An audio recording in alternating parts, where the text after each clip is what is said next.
Here's a question from Mark Slight. What's up, Mark? Do GIK acoustic panels work? Aaron? I mean, does it have to be a brand? I mean, acoustic panels work, right? Do they work? Ooh, what you eating? I'm hungry now. Seared ahi tuna. I put it in the chat there. Pretty good. That's a tough one. Yeah, I don't know about the kick panels. I mean, it would depend on, it depends on you. It depends on your speakers. It depends on the thickness.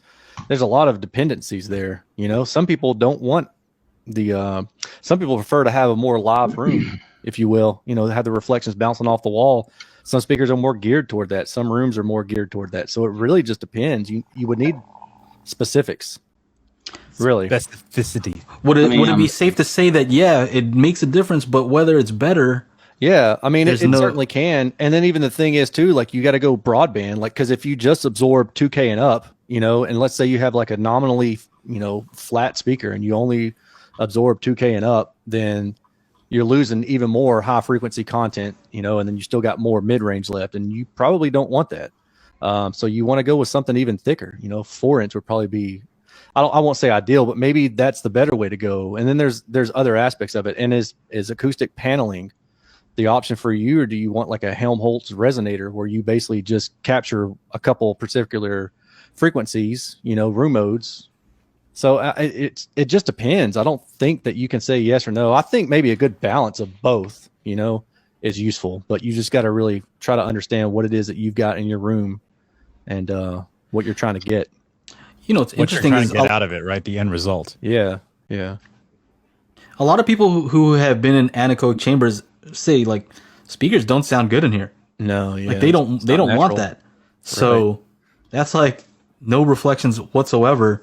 People don't like the way that sounds. So I've actually been talking to GIK, and we're looking at doing some in my home theater. The interesting thing that I'm seeing with theirs is it almost seems like they're combining reflective as well as absorption in their panels. Like at least these here, you can see you can get different styles, patterns. Yeah. So of course that's a hard, area there. But then you've got the black area, which would be the absorption part of it. So that looks definitely has got me intrigued. So these are 4-inch.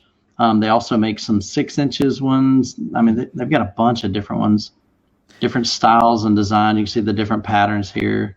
Yeah. So I don't know.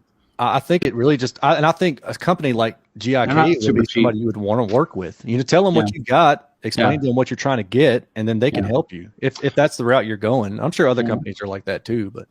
And they somewhere on here they have a kind of like, here it is, GIK room acoustic visualizer. Yeah, I'll get it right. And you can kind of come in and design it and lay it out and visualize kind of in your setup in a 3D environment.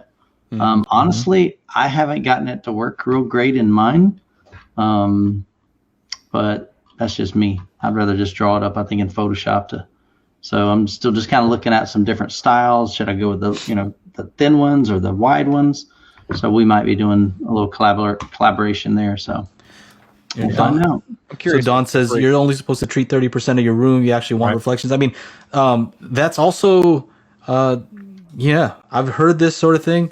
I'm actually in the part of the book on Tool's book where they're talking about different studios and how some people make it so they're absorbing the early reflections, right? And then keeping it like lively in the back and different ways of setting it up. And I think from what I gathered, there's no absolute like this is the way to do it. Definitive kind of thing, yeah. Not that I've seen so far. I mean, there was a whole I've read like multiple chapters on it so far, and not once did they say, okay, this is the proper way to do it. Yeah. Right? I don't know, Aaron, you've read some of that. Do you remember seeing anything? Years, no. I think the main thing though is it really depends on the radiation pattern of your speakers too. I'm looking here at the chat. Like, if you have a very directive speaker and it's very narrow in response, then you may not have a lot of energy that you need to absorb. Or if you're crossfiring them, like a lot of horn speakers will be crossfire. Well, if you don't have a dedicated center channel, the idea is that if you do the time intensity trading, so you got the right speaker crossfired pointing at the left listener and vice versa. The idea there is that, no matter where you sit in the front row, you get the basically the same sound within reason. So yeah, I'm getting thrown off because my Yeah. camera keeps messing up. Here we go. Anyway, so I said all that. Let me try to back up here. I'm getting sidetracked by myself. ADD is kicking my butt right now. I'm telling you, my camera's like I'm just. So anyway, if you have a speaker set up where they're cross-firing, then you may want to capture the first reflection because they're an unwanted reflection because it's like a cross-canceling or crosstalk kind of issue, going on but at the other walls. But if you have a very wide speaker and you've got them aimed traditionally, then you may want the ambiance that you get from the additional width from the reflections from the wall. I like that, personally speaking. So that's why I say I don't think there's a one-size-fits-all answer. It really depends on your taste, depends on your room, it depends on your speakers. Yeah.